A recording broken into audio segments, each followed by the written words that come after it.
everybody. Welcome back to Mr. Robin's Hood Podcast, episode 87, titled A Masterclass in Writing. I'm your host, Robin Hohweiler, or Mr. Robin to you, and I'm joined, as always, by my co-hosts, whose pencils are sharper and whose pens have more ink and whose laser printer has more toner left in the cartridge than the average writer. That's right. Mikel Mauree Robinson, known throughout the podcasting uni as Mikey-on-the-Mic. We're coming to you digitally from Studio C across from hole number 2 of the Woodward Municipal Golf Course in Woodward, Oklahoma. And it's amazing, but those guys are out there golfing. Oh, right now. Doing this, yeah. It's dang chilly and a little windy out there, but what do I know? Yeah. There's enough sun to know where your golf ball goes, I guess. Well, I guess since we're supposed to maybe get some snow flurries tomorrow, they want to get their action in. Say hello to our audience of aspiring writers. Mikey? Hello. Hi. Mr. Robin's Hood Podcast is the only podcast brave enough to call an episode a masterclass in writing while absolutely refusing to prove it. Well, that title alone took 6 drafts and a mild panic attack. Oh, it was more than mild. I write novels, book-length nonfiction, essays, scripts, long-form ramblings, web content, blog posts, anything that will bring me maybe a little cash, and that editors describe as ambitious. Naturally, I approach writing as I always had, with structure, discipline, and... And then you delete it at 2:22 a.m. Correct. Mikey, on the other hand, does all of the above, sometime in collaboration with me, and she writes poetry. I do. Poems, short, intense, emotionally devastating, mostly emotionally devastating, occasionally written on receipts and other things, and in my phone, and on the wall, and at hole number 2. She once handed me a poem written on a napkin. That napkin knew stuff. Oh, yeah. And it knew more after I got done with it. Yeah. So today we're teaching a master class in writing, which means I'll be explaining plot arcs, character development, and how to sustain a narrative over 400 pages. And I'll interrupt to say you could have done it in 6 lines and a metaphor. You don't interrupt. You condense. I distill like emotional moonshine. Between us, we've written novels, poems, scripts, stories, things we refuse to reread, and at least one sentence we're both still very proud of. The same sentence. This episode is for writers, readers, and anyone who's ever said, I should write something, and then reorganized a drawer instead. Trust me, you're better off. Yeah, you probably are, but welcome to the Masterclass. Tuition is free, but self-doubt is mandatory. Let's begin, shall we? Mikey, why don't you kick things off? I definitely would love to. So I came up with not the actual idea of Masterclass, but I decided in the new year that I was going to try to absorb content that was educational. And if anybody has heard of Masterclass, you can kind of get a subscription. And there's all these basically master classes that they put together, right, from different artists and teachers and everything. Most current one I'm delving into is the Annie Leibovitz over photography, and it was very, very interesting. I think I have a little bit left, but I was like, told Robin, why don't we do a master class, our own little master class, right? About what we're good at. Are we good at writing, or do we just do it? I think we just do it. I haven't decided. It was this or a TED Talk. Yeah. which is on my bucket list. Welcome to my Masterclass TED Talk extraordinaire. No, I'm kidding. But anyway, so I am going to do mine on poetry, right? Okay. Because it's what I know best, or what I wish I knew best. Okay, come on. Hold on. Okay, so I guess should I say a little bit about myself, or does everybody Sure. on here already kind of know me? Whatever you think. Oh, well, we may have new people. So, for the Excellent. new people, I am Mikel Mauree Robinson, best known here as Mikey-on-the-Mic, and I am the executive director of the Plains Indians and Pioneers Museum in Woodward. I am a born Okie that was raised in Kansas in a little town called Protection, Kansas. That's right. Everybody start laughing because it's hilarious. And I graduated from high school in Coldwater, Kansas. Could have been worse. It could have been Villisca. I could have been. Yeah. You know, I hold a Bachelor of Science in Mass Communications from Northwestern Oklahoma State University in Alva, Oklahoma. I am what they would call an accomplished writer, or not. I do have some things published, so that's great. I'm about to teach you, so I know some shit. I'm also a photographer and artist who brings my own unique perspective to whatever art media I turn, whether that be my photography or my poetry, which my poetry sometimes can cut you really deep. And we'll definitely get to that.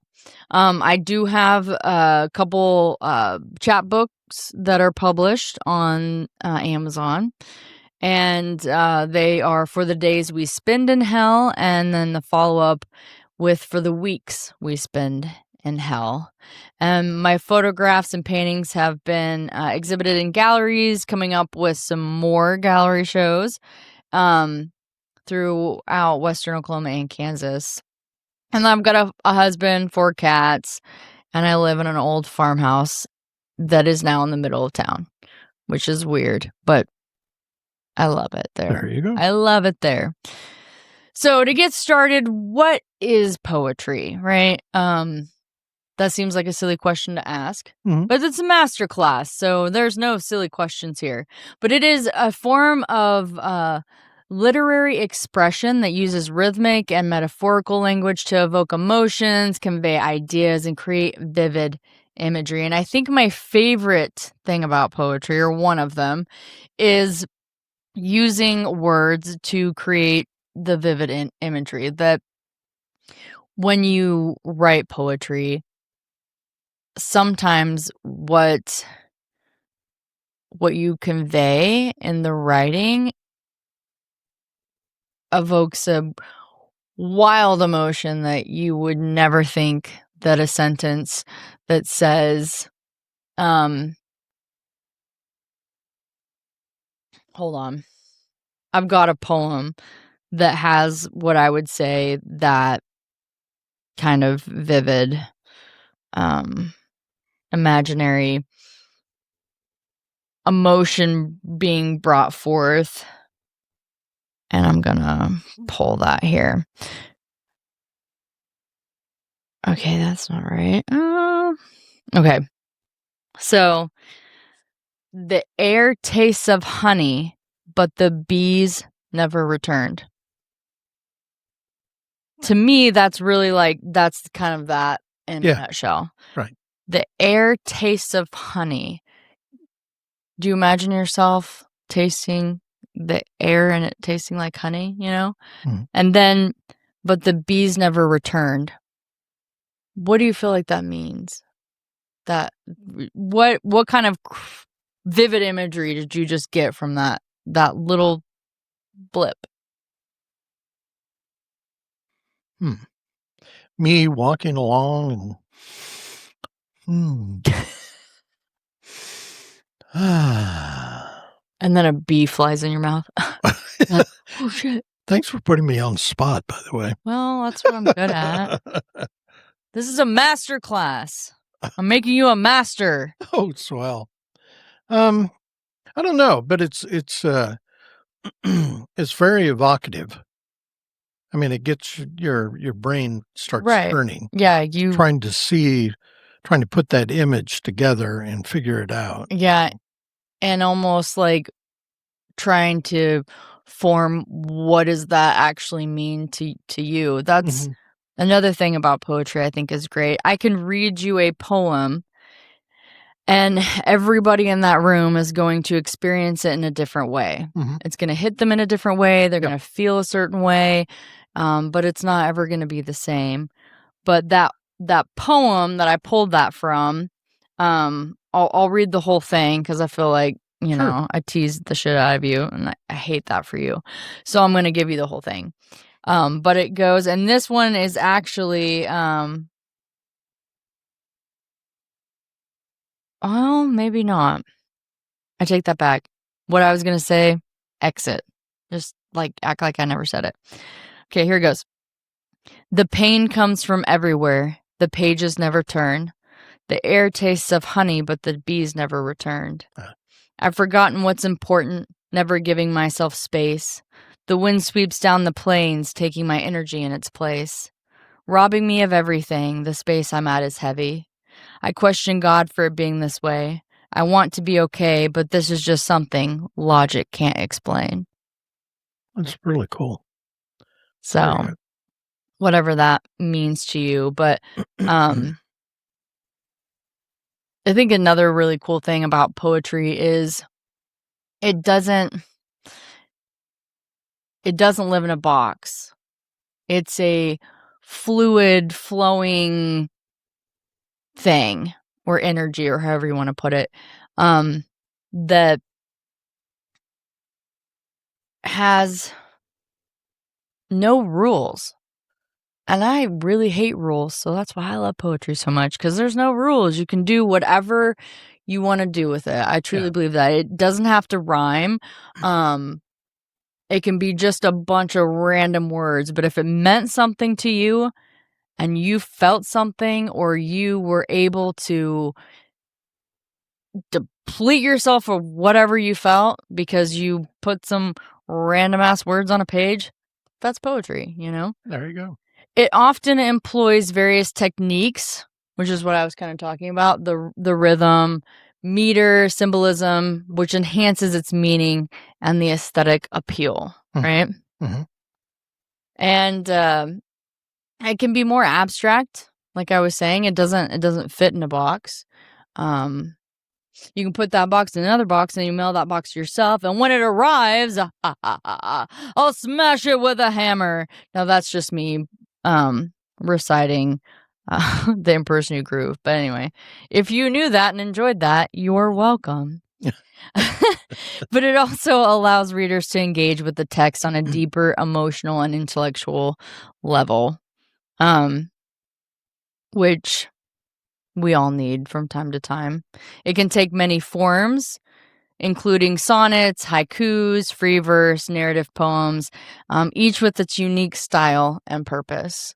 So that's just me kind of talking more about how poetry is whatever you want it to be, and I think that's beautiful. I actually, in seeing some of the like previews for the master classes, there are some master classes on writing, right? Like this is our individual one that we've come up with. But in the actual app, in the online courses or however you want to look at it, they have these little, snippets from those master classes that kind of draws you in, right? And I don't even remember what writer said it, but it stuck with me. And they said to be good at writing, you have to write. Yeah. You have to do it. Yeah. So you can't be good at something you don't do. And I thought that really resonated with me. There was a long time in my life where I didn't really write poetry. And I would say that was probably one of the saddest times in my life where I had kind of lost that piece of myself. And don't do that. So, the fundamental elements of poetry: rhythm, meter, rhyme, form, figurative language, sound, theme, and imagery. So rhythm, which can mean a lot of things, but in poetry, it's the pattern of stresses and unstressed syllables that create the musicality of a poem. So like that one that I read you had kind of, it didn't like a rhyme, but it had a rhythm. Yeah. Right?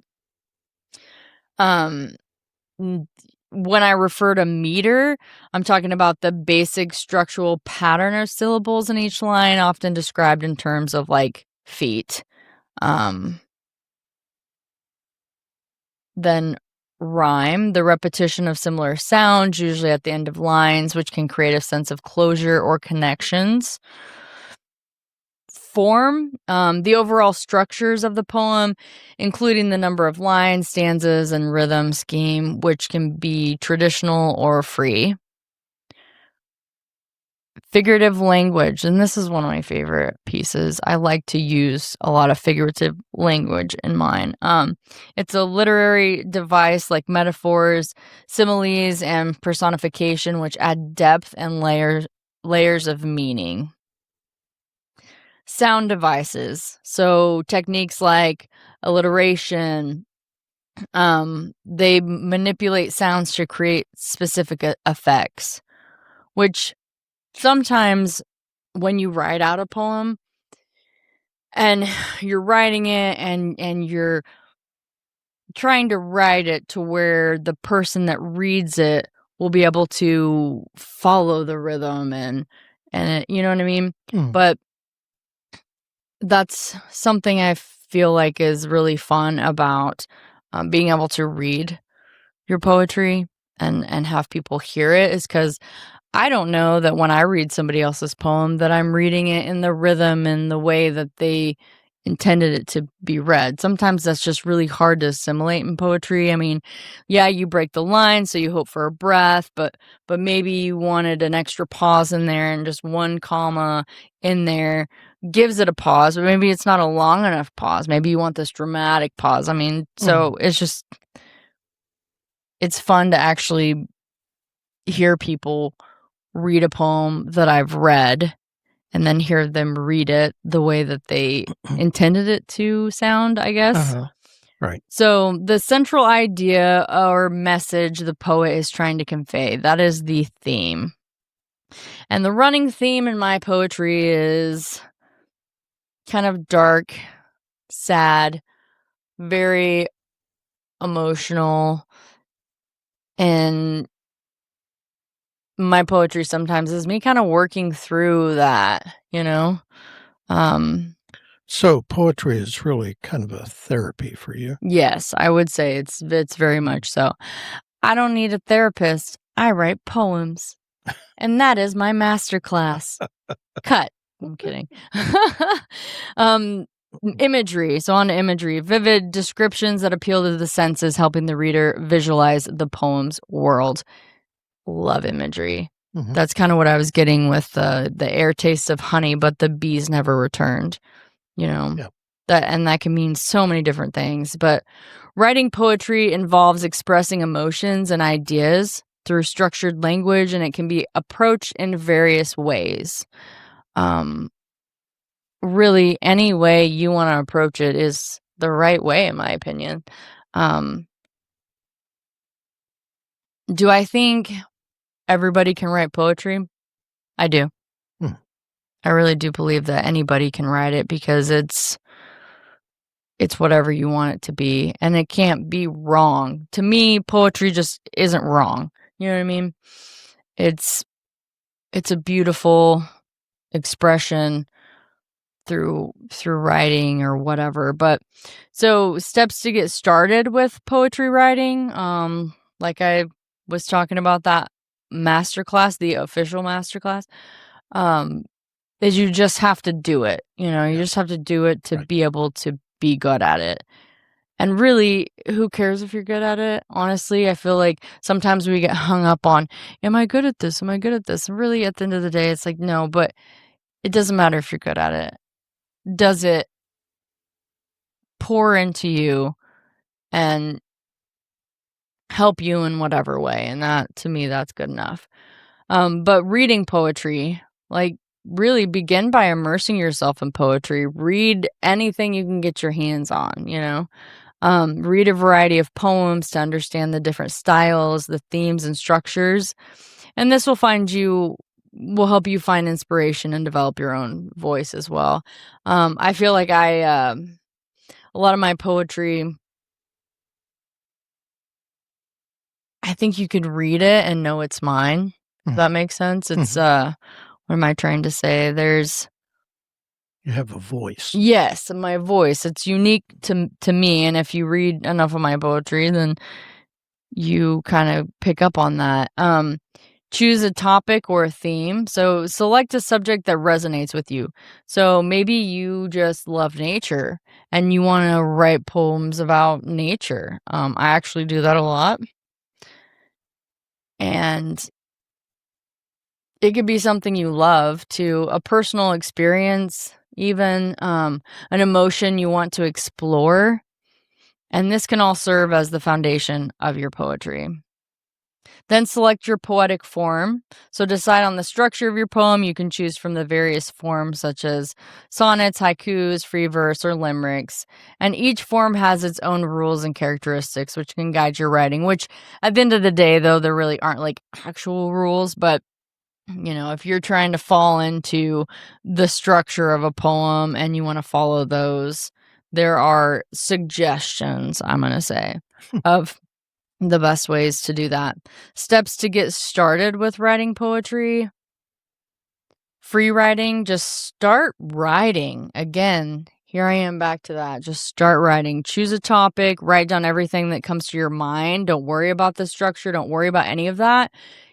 You can rework it, sometimes I write poems and I go back and rework them 3 or 4 times, or I have like a lot where it's like three lines and then that's all I have. And then I'm like, well, but it's not done. Like, I know it's not done, but I mean, there are instances where I've gone back years later and finished a poem, which is kind of interesting because sometimes you read those first 3 lines and you can go back to that space you were at, and maybe something new has inspired you to be able to finish that. So anyway, just interesting thought there. But use imagery and sound. Incorporate your vivid imagery. Consider the sound of your words. Poetry often relies on sensory details and musicality, so pay attention to how your lines flow together. Also, revise and edit. I mean, after drafting your poem, take the time to revise it. Look for areas where you can enhance clarity, imagery, emotional impact, and don't hesitate to make significant changes if necessary. I mean, like I said, don't put your poetry in a box. Don't write it down and think that's the law. It doesn't have to be. It's really what you want it to be. And then share it, perform it. Consider sharing your poem with others or reading it aloud. Poetry can be a powerful oral art form, and hearing your work can provide new insights and feedback. This is something I struggle with, sharing my poetry, performing it. Man, the first time I did it really was at that conference where we did the workshop, which is what I had, done this on, or for the first time. And it was really hard standing up there and reading. It was, and I will say this time and time again, but those like kiosks at like Costco, where they're standing there and they want you to sample some food. Yeah. And they stop and they're like, "Here, try this baked ziti." I don't know. That's the most random shit I've ever come up with. Sausage on a cracker. Yeah, or sausage on a cracker. Or here's a chicken on a stick, Yeah. Try this. So I kind of put, with that in mind, I kind of put reading my poetry it's like me standing at one of those kiosks, but instead of like me handing out free samples, I'm like, I have like pieces of my heart cut out, and I'm like, here's a bite of this. You know what I mean? Yeah. Like, this is my emotions, and like, here's a slice of my heart. And then, everybody wants to try it, but nobody wants to buy it. Everybody wants to try a slice of that heart, but nobody actually wants to buy it, or nobody actually gives a shit. You know what I mean? Yeah. They're like, yeah, let me try that free chicken on a stick. Oh, great. I'm not gonna go buy that though, because that's what they're wanting you to do. But anyway, that's just kind of what I put. My feeling of reading poetry out loud is like me standing at that kiosk with my heart wide open. And some of my favorite poets, people that I gain inspiration from, because I feel like you must, like I said, immerse yourself in poetry, get to know it, and Charles Bukowski is my all-time favorite. And I think people like look at me like, why?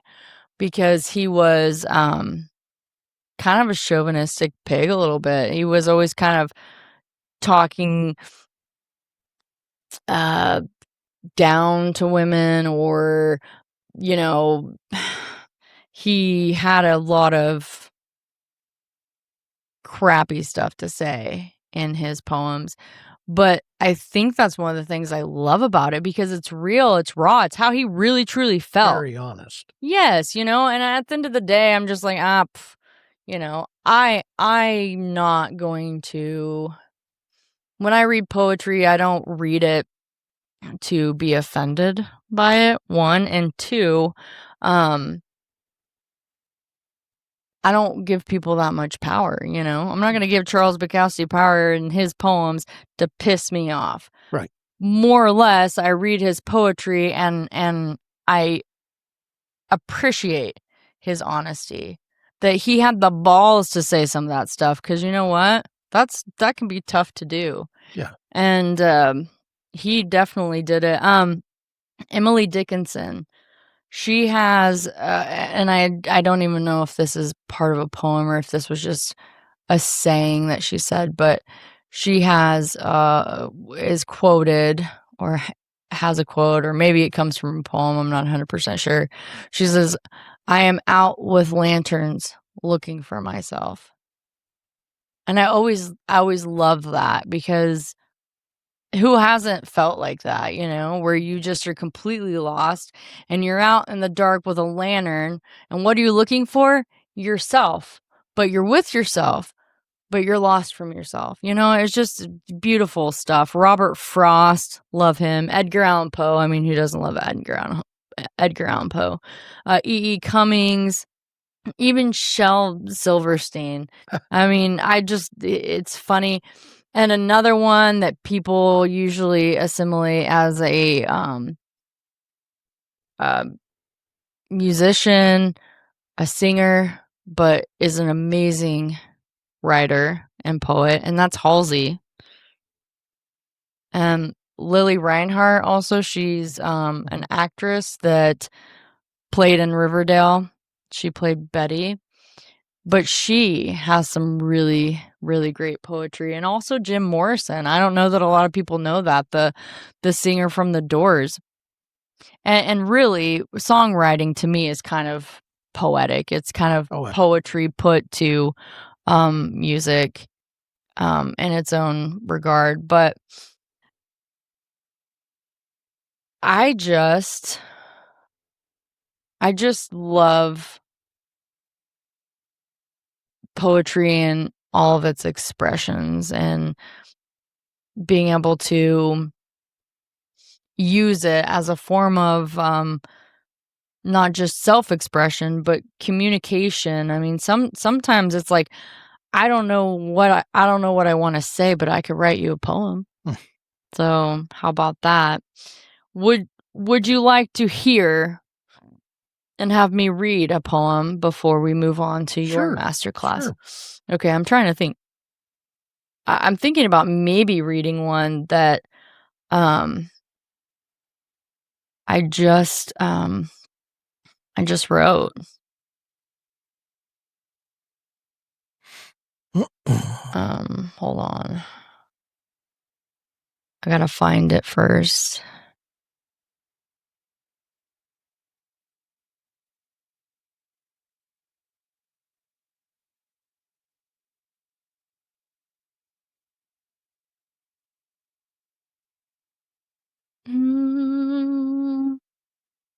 Okay. So this one I wrote back just in November. And I always have been a person who kind of struggle with seasonal depression. I'm very connected to nature and plants and just being able to be outdoors in nature. And so I find that when everything dies and I'm cooped up in the house, like I struggle. And I have found myself kind of writing a poem as I'm entering this phase of, we're going into winter, my plants are dying, I'm watching them die, and I'm just sad about it. Yeah. So this year I wrote this poem and I was a little less sad, I'd say. But cuz I know that it's going to bloom again, But it goes, as the growing season ends, I find I am sad again, looking for any form of life to hold on to so I can bear letting my flower families die. I die right along with them, but only until spring, when my rebirth begins again and the blooms start to appear and my fear of winter clears. I ask, why can't I just die? For 3 months, ideally 5. I start to envy the flowers. They're lucky to have so many months to take a break, to hide out, while I fake a smile, only to stay alive for my love of jackets and the people I have to rile. Why is life so vile? Why can't I just live like the flowers? I want to be able to die when the sun has left the sky and only come back when the time is right. Wow. Very good. And that's a premiere. You've never heard that one before. Nope. And there you go. And who really knows when the time is right, Yep. So that will be $200. No, I'm kidding. Checks in the mail. Yeah. Pay up. On to you, Mr. Robin. Great. Okay. So I've been writing since I was a little kid. I began writing and getting paid to do so soon after leaving high school. I've written for newspapers, I've written short stories, I've written technical reports, scientific reports, and even intelligence analysis for the U.S. government. I've written novels. I've ghostwritten novels, but I wouldn't recommend that. You get paid in ghost bucks. Those are the best bucks. I've written poetry, though I will say that poetry eludes me. He always says that, friends, but really, it just comes to him in spurts. It's spurts, yeah. I've written magazine articles, term papers for college students. And a bunch of shit for me, too. And a bunch of shit for her. I've written nonfiction books, mostly history books, that we collaborated on. I've written speeches, a few of which were delivered on national television. I've used to write a blog. I've written grant requests for a bit over $65 million. Lately, I've been writing a lot of web content and working on podcast scripts. Go figure. And this presentation will focus mostly on writing and publishing your first novel. This presentation will guide you through the basics of writing and publishing a novel, from initial concept development to marketing your finished work. Whether you're a new or experienced writer, these insights will help you navigate each phase with confidence. I have a relatively short amount of time to present this, so you're not likely to hear any literary theory, although I could go on for hours with that crap. But I will share my experience, and hopefully you'll gain something you could use in your own work. But first, I'm going to make a statement that always makes me feel that I'm a fire hydrant facing a pack of angry chihuahuas with full bladders. Namely, if you aren't using artificial intelligence in your day-to-day writing, you're getting left behind. I know the purists among you are probably scoffing that you want to do your own work and that AI is cheating, but AI could be a very useful tool for a writer. It can unblock the writer's block syndrome. It can help you move a scene forward if you can't otherwise figure the shit out. It's an important tool, but you still have to provide the input. Don't buy into the hype that AI is going to write an entire book for you before lunchtime. It'll suck. Yeah, it'll do it, but yeah, it'll suck. Oh, it'd be horrible. You still have to make the real effort to write. If you're looking to start, I can recommend ChatGPT, available as an app on iPhone, and I believe online with other devices. In fact, I just saw that Word is now incorporating ChatGPT into their stuff, but it's not particularly good. Maybe they'll get better. I use Pseudo-Write. They're based in the UK and can be a bit pricey, but I've been very happy with their model. There are a number of add-ons that you can use at no additional cost to try and get exactly what you're looking for. We'll move on to how you will come up with your idea for a novel you want to write. Start by generating ideas that are of interest to you. It'll keep you in the game even when the going gets tough. The world's oldest advice when it comes to writing, write about what you know. Know about what you write. Yeah. I just added that. Yeah, well, that's brilliant. Brilliant. That's me. Regardless, be prepared to spend a lot of time researching and interviewing people if it's a topic that is beyond your experience or education. When considering what you're going to write about, be sure to factor in your intended audience. Young adults, men, women, whatever. You just need to consider that in your planning. Themes and messages you want to fold into your narrative is less important than the pre-planning stage, I think. A lot of times that comes down to you and develops as you're working. One of the most important pieces of putting your narrative together is creating compelling characters that your readers would want to hang around with. You can glean a lot by reading other works. I'm a huge fan of the work of Sir Arthur Conan Doyle, or Artie as I like to call him. He wrote 2 volumes of Sherlock Holmes stories and 2 novels, Hound of the Baskervilles and A Sign of 4.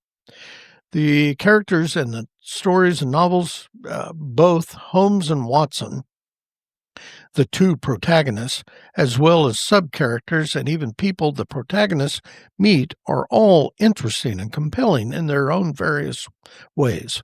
If you have time, I would recommend reading those stories. Setting is another that Artie's work excelled in. Whether he was writing about Holmes sitting around in his apartment at 221B Baker Street in London, or the adventures of Holmes and Watson on the street of London, or even the European continent. The settings are descriptive and immerse the reader straight into the story. A story I like to tell is about one of my very favorite authors of all time, Hunter S. Thompson.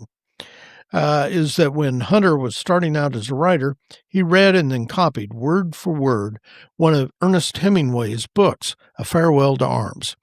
He stated later that the exercise taught him more about writing than he could possibly have learned in a classroom. Writers write, to be certain, but they also read. And for anyone who sat through a college writing class where you spent far too much time outlining the story arc before starting the project, I'm here to tell you, I'm not a fan. It feels restrictive. I have a general idea of what the story is going to be about and how I will get to the finish line before I start. Hopefully you will too. As I work, the story takes on a life of its own. It's a living, breathing thing. And in fact, we were down at a writers' conference in Oklahoma City, Mm-hmm. and they kind of touched on this. And one person noted that they knew an author who would write, was it like 200 and some page outlines? Yeah. Yeah. And that's your damn novel. Oh, they spent way too much time on the outline, I felt like. But what they were saying was like, well, that's what works for me. I guess if that's what works for you, what a waste of time, but good for you. I don't know. Yeah. And it's also really important that you set aside time daily to work on your novel. Ideally, it would be the same time every day, just like taking a damn antibiotic or something. I thought you were gonna say a dump. Well, okay, yeah. You also need time when it's quiet. I've always been a morning person. I'm usually up at 4 a.m. pounding away at the key. Usually, no, always, but all right. Turn off your phone while you're working. Of course, if you're like me, anyone with a reasonable measure of sanity is still asleep and not likely to call you at 4 a.m. I start calling you at 4 a.m. Set a goal. Look, I'm taking a piss. What are you doing? Make it happen. Make it an easy one to start. Say 500 to 600 words per day. Whenever I start writing again, having not touched that product since the day before, I like to use a trick I learned from Bruce Springsteen, who talked. I heard an interview with him once where he talked about he approached songwriting. He would start writing the lyrics, and if he got hung up, he would just kind of walk away, come back to it the next day, and then he would go back and read what he had done before and just carry it on. And that's really important. That's a great idea because you pick up the rhythm, you pick up the voice and the theme that you're trying to carry forward, and you just keep that going. So it's not a bad idea.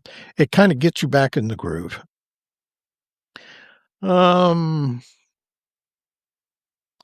Okay.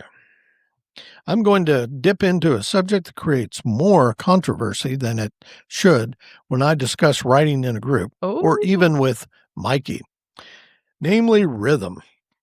Rhythm in writing can be very difficult to explain. It's difficult to explain and even more difficult to learn. In some ways, I feel it's either you were born with it or you weren't.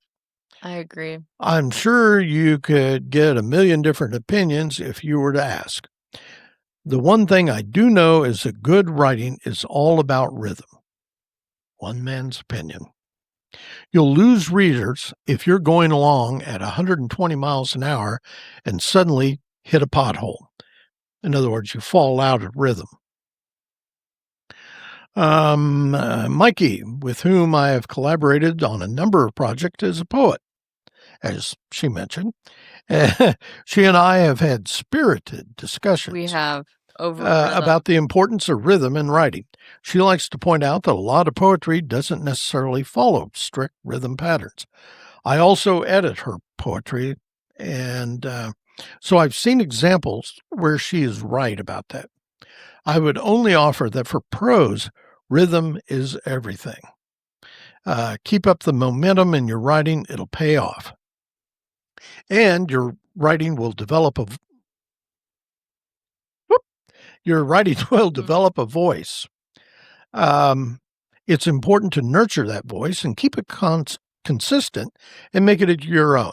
Hunter Thompson, whom I mentioned before, was a master at this. He was one of the few individuals I've read who used a first-person narrative, subjective point of view, meaning the writer injected himself into the scene he's writing about in his writing and successfully pulled it off. Yeah, it's brilliant if you've never read Hunter Thompson's work. Well, there's also me. I did the same thing in my blog post. Mm-hmm. But if you have the time, I would recommend reading Fear and Loathing in Las Vegas. Don't cheat and watch the movie. Read the book. Yeah, and then you can watch the movie. Movie. Let's see. I'm going to skip down a little bit. Reviewing your plot as you're writing is not a bad idea.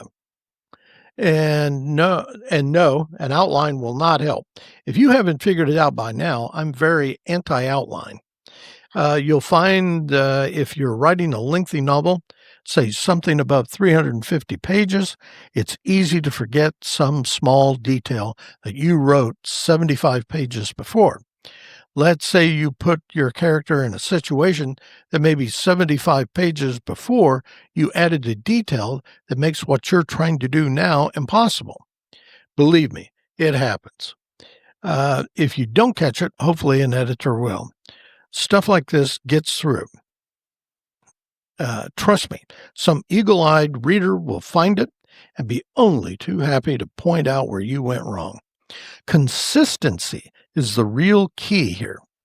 It's like watching a movie in which a scene maybe has an actor with something in his right hand, and in the blink of an eye, an edit, the object is in the left hand, without you seeing the actor change it from one hand to the other. Reading your own work back to yourself is an excellent exercise in finding awkward phrasing or pacing. It goes a long way toward testing your rhythm and the voice of your writing. Make multiple revision passes through your manuscripts is also imperative. You'll be surprised at what you find on your 10th reading of the same passage. I tend to read my own work again and again and again and again until I just can't stand it anymore.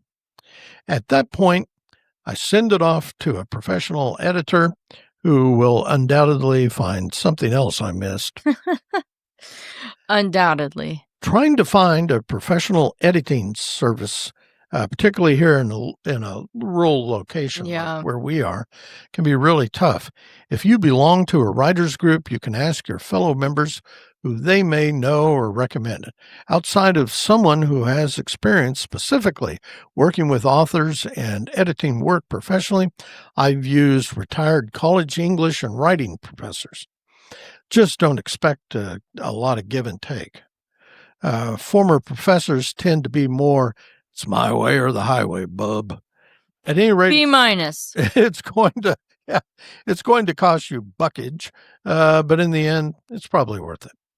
Finding a literary agent is a key step in traditional publishing, providing professional guidance and manuscript submission support.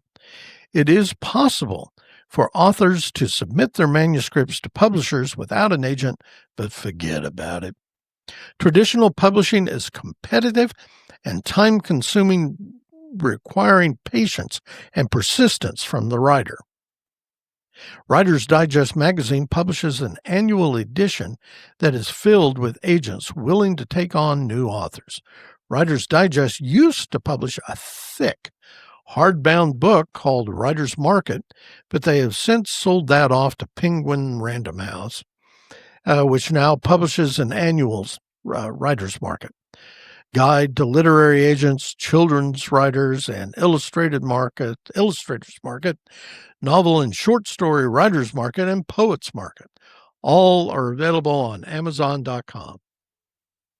But speaking of Amazon, we live in an age when self-publishing has become far more mainstream, particularly with the advent of Amazon's Kindle Direct Publishing, sometimes referred to as KDP.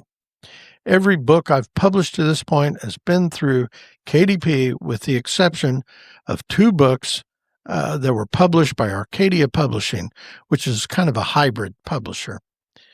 So I guess the best advice I can give anybody is just to hang in there.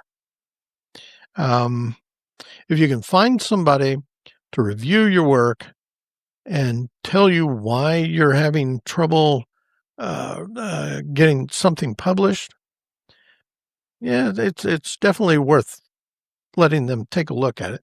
And like Mikey, I was always kind of fearful about reading or stuff in public, or even sharing it with people that I knew.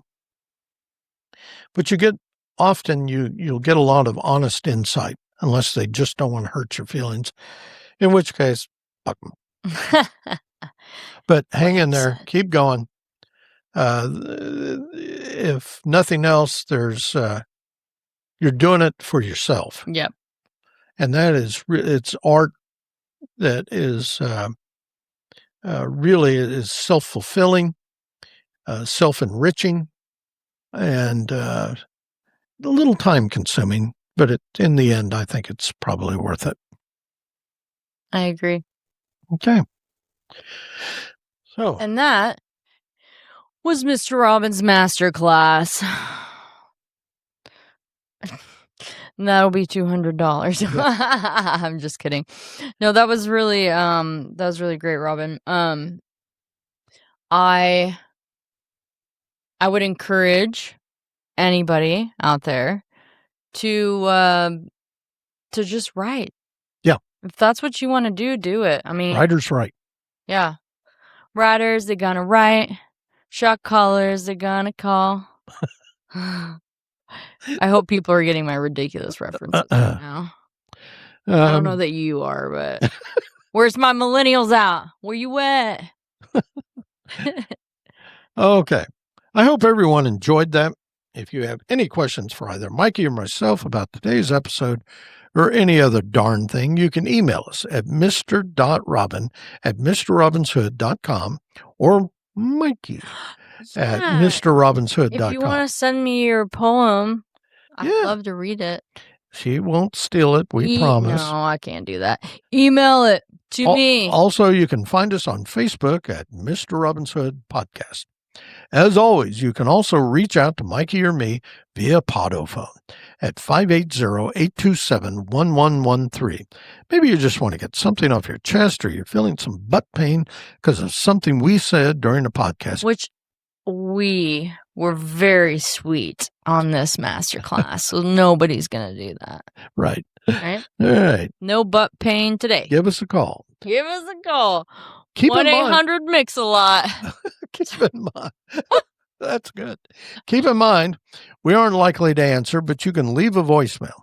Text us if you have a question, concern, complaint, compliment, suggestion, whatever. Just don't be a dick about it. And if you do, be a hard dick. I'm sorry. Cut that. In the meantime, tell all your friends to listen to this podcast as though their lives depend on it. As always, you can stream or download episodes of Mr. Robin's Hood Podcast wherever you usually find that sort of nonsense. We're on Spotify now with audio. With our audio, yep. iHeartRadio. Because I know you miss not seeing my face. There you go. Or Mr. Robin's face. Yeah, nobody wants to see that. Hey, we kind of our glasses kind of match. Yeah. Anybody that's just listening won't know. Amazon. I was waiting for that. I'm so witty today. You are. You sleep-deprived little millennial. Angel. The Podbean app, Apple Podcasts, Angel of Music, Listen Notes, and Podchaser. You can also stream them directly from our Podbean website at mrrobinshoodpodcast.podbean.com for free. It's free. So we do a lot of free stuff, like our free masterclass today. Yeah, what the hell? Now, those people are charging me. So we'll close. Yeah, but isn't that like an annual thing? Well, I did it annually. You can do it monthly if you want, but they were doing a 50% off after the holiday, and I snatched that up because really, gosh, if you're wanting to learn, so I was like less TV, more learning, if I'm going to watch something, I want it to be getting knowledge, I guess, or gaining more knowledge or learning, and so that's what I did. Okay. Anyway. So we'll close now by reminding everyone, as we always do, stay hungry, stay foolish, and most importantly, stay weird. Bye. Master Weird. Later.